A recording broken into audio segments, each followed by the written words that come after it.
Echo was better than I expected, but it did ruin Kingpin. Here's the good, the bad, and the ugly of Echo. So we're gonna start with the good. I think the best thing about this show is the culture that it really explores. This show does a great job of diving into Echo's ancestry and then also using that to explain the powers that they give her. Personally, I find other cultures really interesting, and I always love whenever they show it on screen, as long as it actually helps the story, and in this case, I think it did. Using that ancestry to explain her powers isn't necessarily a very unique or original thing, I just like the way that they did it. Speaking of her powers, if you didn't know this Echo is not Echo from the Marvel Comics. The Marvel Comics Echo does not have the powers that she has in the show.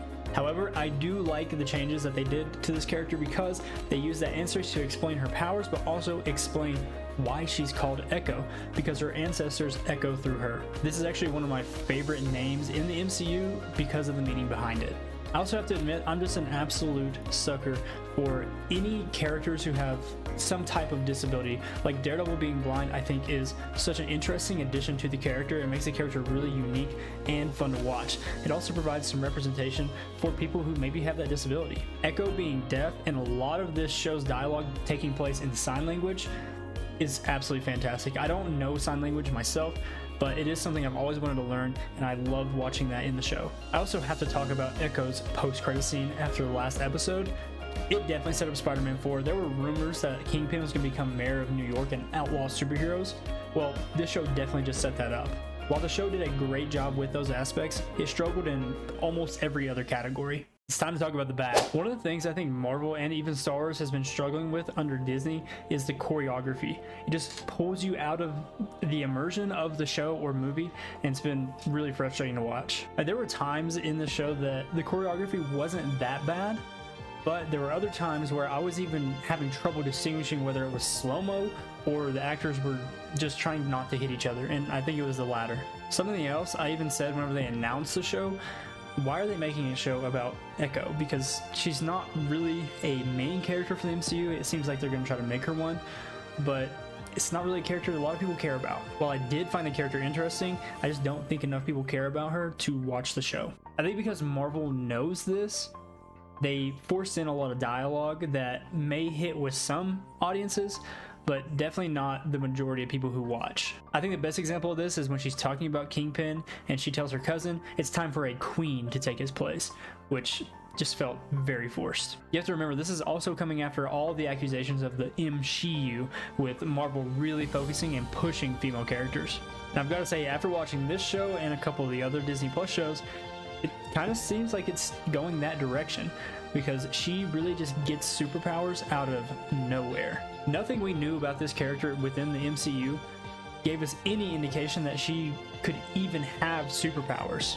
We all just thought that she overcame her disability and was a crazy good assassin, very good martial artist, and used weapons to an expert level. Something else I found that I didn't really like or understand all that much was the lessons that she learned throughout the show. In a flashback when she's speaking with her mother, and even later in the show whenever she actually sees her dead mother, they talk about how they don't hurt living creatures, and basically it comes down to love conquers all, especially when it comes to family. On the other hand, the lessons she's learning from her grandmother are you need to be a warrior and protect your family. How does she do this? By killing a bunch of people. I just think the lessons were a little bit conflicting, but I understand why she had to kill them. It was to protect the family that she loves. Now, those points may be bad, but there are some aspects of this show that really bring it down in the score for me. Let's move on to the ugly. And no, I'm not just talking about myself. My absolute biggest issue with the MCU when it comes to Kingpin is the way they're treating him. They have ruined Kingpin, in my opinion. Our first look at Kingpin in the MCU was in Hawkeye.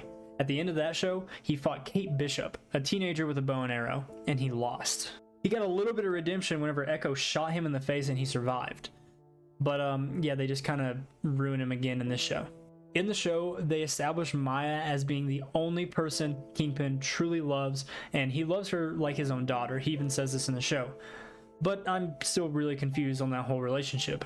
One of the big character developments for Echo in Hawkeye was that she found out Kingpin's the reason her family is dead, and she tries to kill him. She thinks she did kill him. So whenever he confronts her, she has a weapon. She's at distance. He can't close that distance before she fires a weapon that she's aiming at him, and he is unarmed. She doesn't finish the job when she finally realizes that she didn't succeed in killing him. Not only that, she gets another opportunity to kill him, and he even asks her to do it. He gives her the weapon to kill him. You could make the argument that she sees Kingpin as a part of her family because he did raise her, but the way the show played out and how it ended in Hawkeye, it doesn't really make sense for her character to think that. Then in the final confrontation with Kingpin, she doesn't even throw a punch. She just beats him by basically teleporting him back to his childhood bedroom. Now, don't get me wrong, trauma is a very real and very powerful thing, but I don't think Kingpin would have really cared. So that's a third chance that she had to kill Kingpin, the guy who killed her family and was going to kill everyone else, and she just didn't do it. After watching Kingpin getting smacked by these two girl bosses, I have no idea how he's even going to compete with a character like Spider-Man.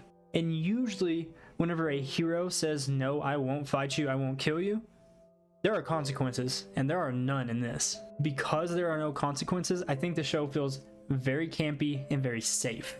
Now, this is a problem I've had with the MCU since they killed Iron Man. I just think they're afraid to kill off characters. So overall, I have to give the show like a 6.8 out of 10. Although there are some aspects that I really love about the show and the character, it falls short of being a good to great show. It also doesn't quite fall into the bad category either. How would the internet describe it? Like mid? So if you don't feel the need to watch this show just because you might not care about the character and don't want to waste your time, you should definitely watch the post-credit scene because it's going to be very important for the future of New York in the MCU. Let's just pray that they get it right. Let me know what you thought about the show if you watched it in the comments below. I appreciate you for watching, and if you enjoyed this video, make sure you leave a like and subscribe for a lot more superhero and Star Wars content. If you want to know which superhero movies I'm looking forward to for this year, 2024, watch this video. I'll catch you all in the next one. Peace.